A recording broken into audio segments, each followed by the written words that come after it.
सभी दोस्तों को मेरी तरफ से प्रणाम। और मैं ये इच्छा करता हूँ कि सभी दोस्त मेरा प्रणाम स्वीकार करें। आज हम इस विषय के बारे में चिंतन करने जा रहे हैं जो भगवान शिव के बारे में है। महारात्रि का पर्वकाल निकट आया है,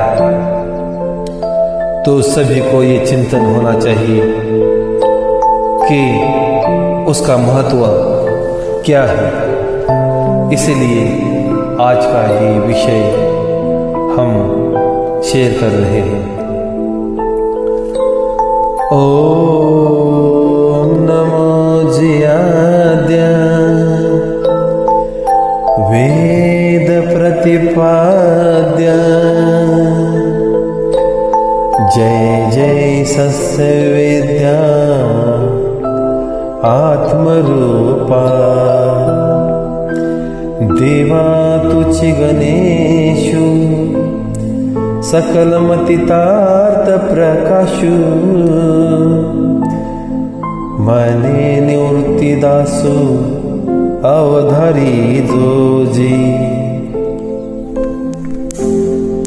भारत भूमि ऐसी भूमि है जहाँ देवताओं ने अवतार धारण किए हुए हैं।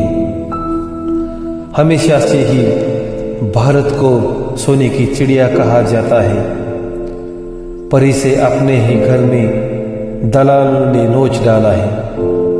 भाग्यशाली बात यह है कि ऐसी पावन पुण्य भूमि में हम सबका जन्म हुआ है। ये तो सबसे भाग्यशाली बात है। भारत संतों की और देवताओं की पुण्य भूमि है, पावन पवित्र भूमि है। शोकांतिका ये है कि ऐसी पावन भूमि जहाँ धर्म ग्रंथों का निर्माण हुआ है, फिर भी कुछ लोग अपवित्र कार्य करते हुए नजर आते हैं।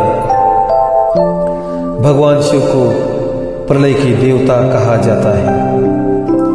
जगत का पालनीय और आधारणीय संहारणीय तत्व मतलब ब्रह्मा विष्णु महेश कहे जाते हैं। हिंदू धर्म में त्रिदेव ब्रह्मा विष्णु और महेश को सभी देवताओं में श्रेष्ठ माना जाता है। इस देश का पौराणिक इतिहास हमारे लिए विशेष महत्व रखता है। भगवान शिव को प्रलय की देवता और गुस्से वाला देव माना जाता है, लेकिन जिस तरह नारियल बाहर से कठोर दिखता है, वह अंदर से कोमल होता है और मीठा होता है। ग्रंथों में इसका वर्णन आया है, जेवी नारियल कठिन भासती परी आत जीवन तयाचा। वैसे शिव शंकर प्रलय के देवता है और प्रलय के देवता होने के साथ वो भोलेनाथ भी है। संत तुकाराम महाराज कहते हैं, तुका म्हणे भोळा स्वामी माझा कोवळा। और शिव भोळा चक्रवर्ती त्याचे पाय माझे चित्ती। वाचे वदता शिव नाम तयान बाधे क्रोध काम। भगवान परमात्मा की ऐसी तुलना बहुत से सभी ग्रंथों में मिलती है। शिव शंकर भगवान ऐसे देवता है जो थोड़ी सी भक्ति में भी संतुष्ट होते हैं। शिव का अर्थ कल्याण करने वाला होता है। महाशिवरात्रि को शिव की प्रिय तिथि माना जाता है।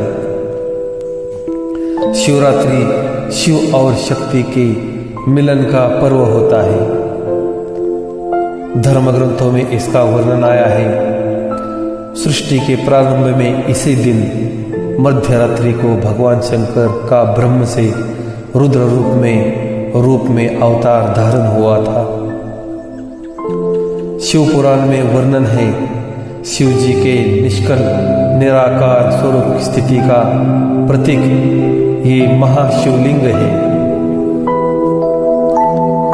इसकी स्थापना 12 ज्योतिर्लिंगों में हुई है। इसी पावन तिथि की महानिशा में प्रकट होकर सर्वप्रथम ब्रह्मा और विष्णु के द्वारा शिव जी की पूजा की हुई है। इसी कारण यह तिथि महाशिवरात्रि कही जाती है और इसी नाम से विख्यात हुई है। यह दिन माता पार्वती और शिव जी के ब्याह की भी तिथि माना जाता है। जो भक्त शिवरात्रि में निराहार होकर जितेंद्रिय होकर अपनी पूर्ण भक्ति और सामर्थ्य द्वारा निश्चल भाव से शिव जी की यथोचित पूजा करते हैं, वो शिव जी की यथोचित पूजा करके शिव जी के प्रसन्नता का कारण बन जाती है। भगवान शिव उस पर बहुत बहुत प्रसन्न होते हैं। भगवान शिव जी को बहुत प्रिय होता है तुलसी और बिल्वपत्र। जो कोई तुलसी को और बिल्वपत्र को शिव जी के शिवलिंग पर समर्पण करता है, वह शिव जी को